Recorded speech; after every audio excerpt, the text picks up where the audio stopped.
আমিন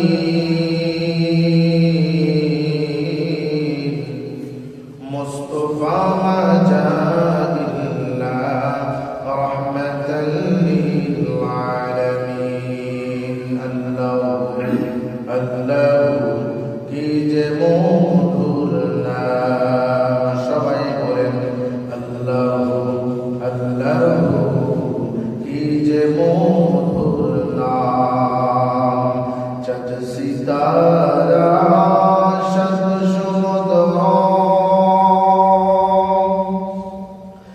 চাঁদ সিতারা শত সমুদ্র হয় না যে তার দাম আল্লাহু আল্লাহু কি যে মধুর নাম আল্লাহু আল্লাহু কি যে মধুর নাম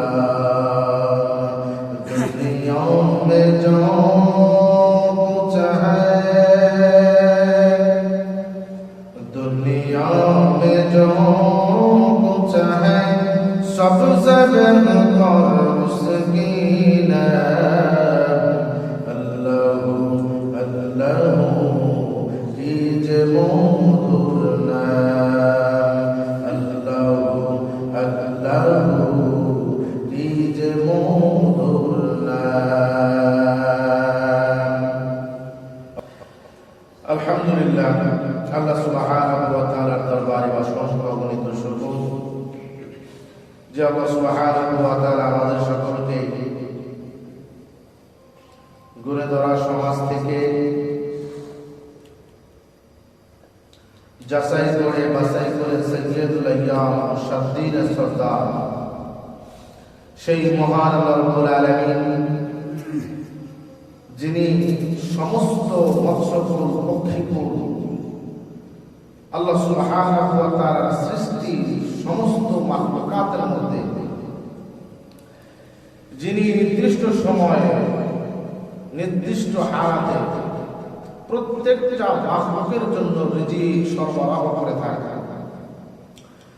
শুকরিয়া ওই মহান সত্তার দরবারে যিনি আমাদের সকলকে সুস্থতার হালাতে জুমার দিন আল্লাহ সুবহানাহু ওয়া তাআলার ঘর মসজিদে আসার বসার সমবেত হওয়ার কিছু কথা বলার কিছু কথা শোনার আল্লাহ সুবহানাহু ওয়া তাআলা তৌফিক এনায়েত করবেন। এই জন্য আমরা সকলে দিল থেকে স্বতঃস্ফূর্তভাবে আমরা সকলে পড়ে নিচ্ছি আলহামদুলিল্লাহ আলহামদুলিল্লাহ আলহামদুলিল্লাহ সুম্মা আলহামদুলিল্লাহ। আল্লাহ রাসূল সাল্লাল্লাহু আলাইহি ওয়াসাল্লাম যখনই রজব মাস আসতেন তিনি এই দোয়াটা বেশি বেশি করে পড়তেন আল্লাহুম্মা বারিক লানা ফি রজব ওয়া শাবান ওয়া বাল্লিগনা রমাদান। এবং সাহাবা আজমাইনদেরকে এই দোয়াটার আমল ব্যাপকভাবে করার উৎসাহিত করেছেন। কেননা আমরা দেখলাম যে রজব মাস আমাদের কাছে এসেছিল একদিন দুই দিন তিন দিন এইরকম ভাবে গণনা করতে করতে রজব মাসটা এবং চোরের মতো আমাদের কাছ থেকে বিদায় নিয়ে গেলেন। শুরু হয়ে গেছে শাবান মাস। আজকে শাবান মাসের প্রথম জুমা, শাবান মাসের 3 তারিখ আছে। আল্লাহ সুবহানাহু ওয়া তাআলার হাবিব এই শাবান মাসে ইবাদতের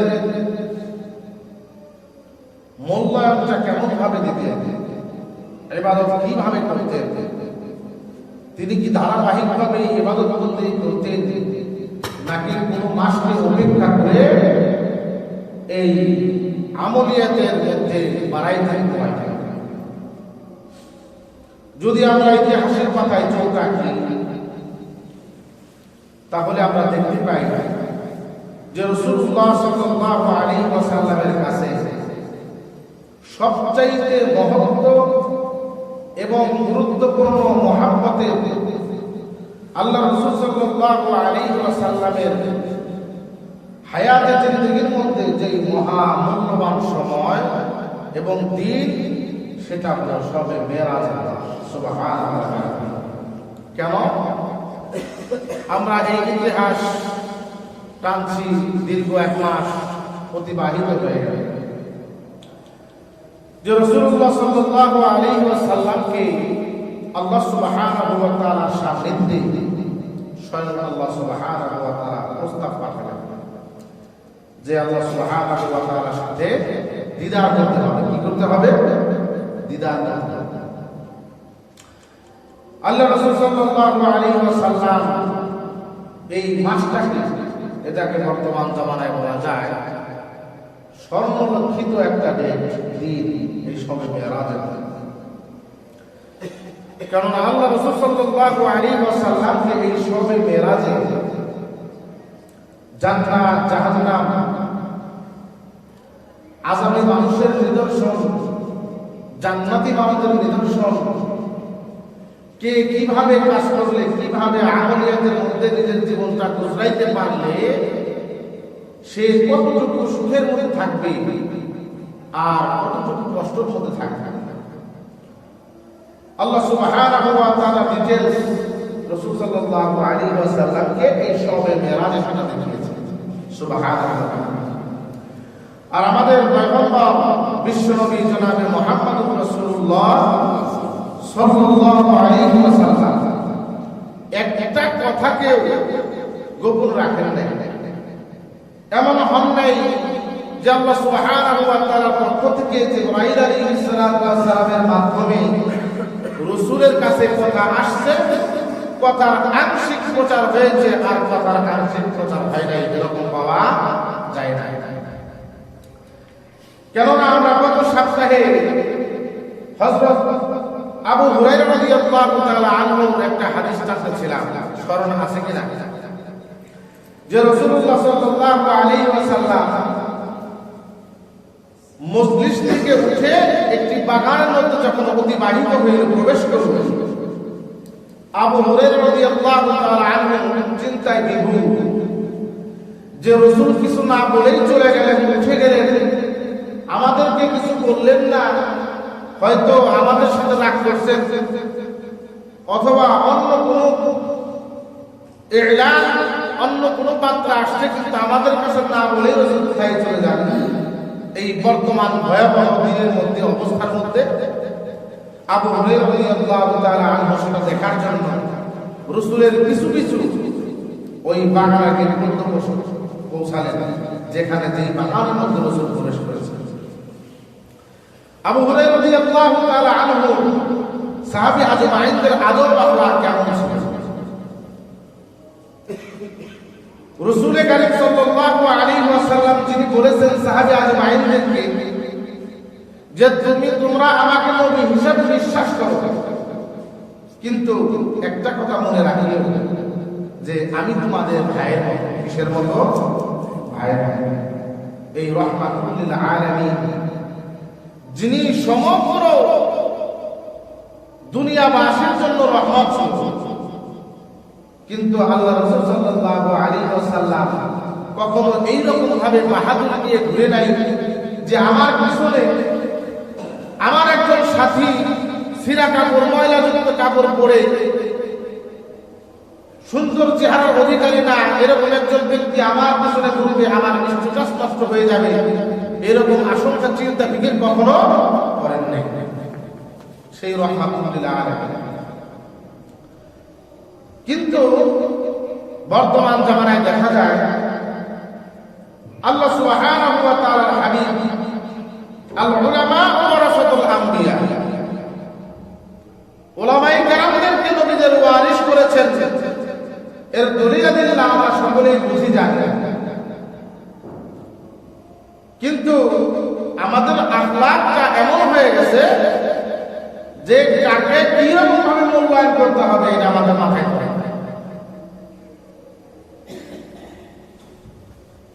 মনে করেন মসজিদে আইসাই, আমি আমার কথা বলতেছি না, আমি তো অযোগ্য নাদান, আমি আমার কথা বলছি, কিন্তু ভবিষ্যতে মধ্যে অতিবাহিত হয়ে গেছে, এরকম আখলাক অনেক রয়েছে। ওলামায়ে কেরামদেরকে কিরকম ভাবে নির্মম ভাবে নিষ্ঠুরতার সাথে আক্রমণ করা হয়েছে, তাদের সাথে চূড়ান্ত পর্যায়ের অন্যায় অবিচার করা হয়েছে। এখনো বর্তমান জামানায় কিছু কিছু স্টেজে এই ওলামায়ে হক্কানি রব্বানীকে বাধা প্রদান করতে থাকে কিছু লোক এখনো আছে না? এবং এমন ভাবে তারা স্বীকৃতি প্রদান করে যে মনে হয় তাদের খেলার সাথী। তারা যে সমস্ত গুনার কাজে লিপ্ত হয় ওই সমস্ত গুনার সাথী, তারা যে সমস্ত তামাশায় যুক্ত হয় মনে করে হুজুররা আমাদের সেই ধরনের সাথী, ওলামায়ে কেরাম সেই ধরনের সাথী। মানে আদব আখলাক বলতে একবারে কিছুই নেই, এবং কখনো চিন্তা ফিকির করে না যে তার সাথে কি রকম ভাবে আচরণ করা হবে।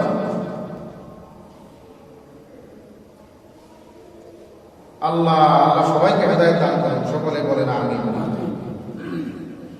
এজন্য ভাইরা আমার, রাসূলুল্লাহ সাল্লাল্লাহু আলাইহি ওয়াসাল্লাম এতটা মহত্বের একজন ব্যক্তিত্ব, তার সাথে সাহাবী আজমাইন। গত কয়েক জমা আগে একটা হাদিস নিয়েছিল, হাদিসে জিবরাইল কি রকম ভাবে হযরত জিবরাইল আলাইহিস সালাতু ওয়াস সালাম আসলেন, রাসূলের পাশে বসলেন, কি রকম ভাবে কথোপকথন করলেন, আলোচনা গেছে কিনা? গেছে। আর হযরত আবু হুরায়রা রাদিয়াল্লাহু তাআলা সাহাবী আজমাইন বলতেন, যখন রাসূলের দরবারে আবু হুরায়রা পড়ে থাকতেন, এতটা ক্ষুধায় কষ্ট করেছেন যে ক্ষুধার কারণে মাঝে মাঝে ক্ষুধা এমন ভাবে প্রকাশিত হয়, লোকেরা যদি দেখে তাহলে এরকম অনেক সময় হয়ে যায়। লোকেরা বলতো হয়তো লোকটা পাগল, মৃত্যু বেড়ামে জুতা শুকায়, কারণ মৃত্যু বেড়ামে জুতা শুকাইলে কেউ ঠিক হয়ে যাবে। এইরকম ভাবে আখলাক সাহাবে আছে, তারা তো জানে না কি হয়েছে, কিন্তু ভিতরে কি জ্বলতাছে, ক্ষুধায় জ্বলতাছে। এই সাহাবী রাসূলুল্লাহ সাল্লাল্লাহু আলাইহি ওয়াসাল্লামের দরবারে দিনকে দিন রাতকে দিন মানে সর্বক্ষণ রাসূলুল্লাহ সাল্লাল্লাহু আলাইহি ওয়াসাল্লামের দরবারে পড়ে থাকতেন যে রাসূল কোন হাদিসটা বলেন, কোন কথাটা বলেন, এটা আমার দায়িত্ব। বাল্লিগু আন্নী ওয়ালাউ আয়া, প্রচার করতে হবে।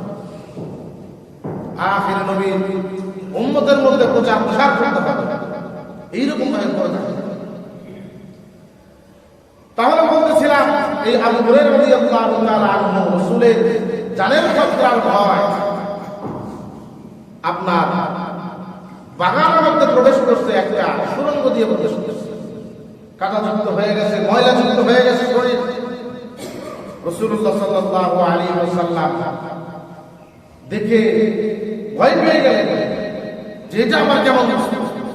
হযরত আবু হুরায়রা বললেন, ইয়া রাসূলুল্লাহ, ইয়া হাবিবাল্লাহ, আমাকে দেখে আপনি ভয় পায় না, আমি আপনার সাহাবী হযরত আবু হুরায়রা রাদিয়াল্লাহু তাআলা। সুবহানাল্লাহ। রাসূলুল্লাহ সাল্লাল্লাহু আলাইহি ওয়াসাল্লাম তাকে একটা জুতা দিলেন যে যাও, বাহিরে যাও, যাকে সামনে পাবে তাকেই দাওয়াত দিয়ে দিবে। আল্লাহ সুবহানাহু ওয়া তাআলা ইরশাদ করেছেন যে রাসূল বলেছেন, যেই ব্যক্তি ইখলাসের সাথে, খুশুসিয়াতের সাথে কালিমা লা ইলাহা ইল্লাল্লাহ মুহাম্মাদুর রাসূলুল্লাহ সাল্লাল্লাহু আলাইহি ওয়াসাল্লাম পড়বে, আল্লাহ সুবহানাহু ওয়া তাআলা তার জন্য ওই নিম্ন পর্যায়ের বান্দার জন্য 10 দুনিয়ার সময় একটা জান্নাত আল্লাহ সুবহানাহু ওয়া তাআলা। তাহলে ওই কালিমার দাম এবং মর্যাদা আমাদের সকলের বোঝার দরকার আছে কি আছে? সেই সময়টা সামনে একটা জিনিস খেয়াল করেন, সময় হলে তিন ধরনের। কয় ধরনের? আমি জানি না আপনারা কখনো শুনছেন কিনা এরকম কথা। সময় কয় ধরনের? তিন ধরনের। একটা হইল গত, যেটা চলে গেছে, যেটা চলে গেছে। আর একটা বর্তমান, যেটা বর্তমান চলতেছে। আর একটা ভবিষ্যৎ, যেটা সামনে চলবে। কয় ধরনের সময়? কয় ধরনের? তিন ধরনের। কিন্তু আমরা মানুষরা ভবিষ্যৎ নিয়ে ফিকির করি, কিন্তু সময়টা লাগাই হলো দুনিয়ার জন্য। কিসের জন্য? দুনিয়ার। আর যেটা চলতেছে এটা ব্যবহার করে তামাশার জন্য। কিসের জন্য? আর যেটা চলে গেছে সেটা কত, যদি যা হওয়ার তো হয়েই গেছে। এই মানুষগুলো তাদের কখনো পরিবর্তন ঘটে না। কি ঘটে না? যারা এই তিন সময়কে এই তিন অর্থে ব্যবহার করে, আনন্দ উল্লাস দুনিয়া, ভবিষ্যৎ, বর্তমান হলো তামাশা, আর যেটা চলে গেছে মানে ছেড়ে দেওয়ার মতো গেছে। যারা এই সময়গুলোকে এই তিন অবস্থার মধ্যে ব্যবহার করে তাদের কখনো পরিবর্তন ঘটে না। কিন্তু এই সময়টাকে নজরে রাখতে হবে, যেটা আমার চলে গেছে সময়টা, এটার জন্য আসলে হিসাব দিতে হবে কি হবে না বলেন তো? দিতে হবে। আর যেটা চলতেছে এটা অনেক মূল্যবান একটা সময় আমার হাত থেকে চলে যাচ্ছে, সেকেন্ড ঘড়ির কাঁটা হচ্ছে, আমার সময়টা চলতেছে, অতিবাহিত হয়ে যাচ্ছে। তদরূপ যেরকম ভাবে মেসাজ, যারা দাড়ি রাখে না তারা আবার মন খারাপ করে না যে হুজুর এই মেসেজ রাখে নাকি। দাড়ি কাটার পরে কি দাড়ি জ্বালায় নাকি আর জ্বালায় না? বলেন তো? জ্বালায়। কেন? কারণ এর কাজ হলো বাইর হইতে হইতে এমন একটা সময় পর্যন্ত যাওয়া যতক্ষণ পর্যন্ত সাদা বানা বাইরে। জোরে বলেন কি না? তাইলে সময়টাকে চলে যেতেছে নাকি সময়টা সামনে আসতেছে? সময় চলে যেতেছে। একটা মানুষের হায়াত আমরা ভুল ভুলিয়ে থাকি। একটা মানুষের সময় হায়াত কমে না বাড়ে? বলেন তো? একটা মানুষের হায়াত কমে না বাড়ে? কমে। কিন্তু আমরা বলি কি লোকটার বয়স বাড়ছে, লোকটার বয়স, এটা ভুল। বরং লোকটার বয়স কমে গেল। বলতেছিলাম আদব আখলাকের ব্যাপারে, কার সাথে কিরকম ভাবে আদব আখলাক করা দরকার এটা একটু নলেজ রাখবে। কেননা মানুষ কে কতটুকু সম্মানিত এটা আল্লাহ সুবহানাহু ওয়া তাআলা ভালো জানে। তার দ্বারা কি কাজ করাবে না করাবে আল্লাহ সুবহানাহু ওয়া তাআলা ভালো জানেন। রাসূল সাল্লাল্লাহু আলাইহি ওয়াসাল্লামের ঘরের মধ্যে একবার চলে আসছে একটা ফকির। কে আসছে? জোরে বলেন। ফকির আসছে। আয়েশা, হযরত আয়েশা সিদ্দিকা রাদিয়াল্লাহু তাআলা আনহাকে সুপারিশ করলেন যে আল্লাহর ওয়াস্তে তোমার কাছে যদি কোনো খানাপিনা থাকে, কিছু থাকে আমাকে দাও। রাসূলের দরবারে তার আগে এক ব্যক্তি সাহাবী মহিলা কিছু কষ্ট দিয়ে গেছে। কয় টুকরা? 3 টুকরা। কয় টুকরা? 3 টুকরা দিয়ে গেছে। কিন্তু আয়েশা সিদ্দিকা রাদিয়াল্লাহু তাআলা স্মরণ নাই যে রাসূল সাল্লাল্লাহু আলাইহি ওয়াসাল্লামকে দাওয়াত করেছেন এক মহিলা 3 টুকরা গোশত দিয়ে গেছে। কিন্তু যখন ওই ফকির সওয়াল করছিলেন, আয়েশা সিদ্দিকা রাদিয়াল্লাহু তাআলা বলেছিলেন যে আমাদের ঘরে তোমাকে দেওয়ার মতো কিছু নাই। ভুলবশত বলেছেন। কি বলেছেন? কিন্তু রাসূল সাল্লাল্লাহু আলাইহি ওয়াসাল্লাম পরবর্তী যখন ঘরে আসলেন, আয়েশা বলতেছে, হে আয়েশা, ঘরের মধ্যে কিছু থাকলে আমাকে দাও, আমি অনেক ক্ষুধার্ত।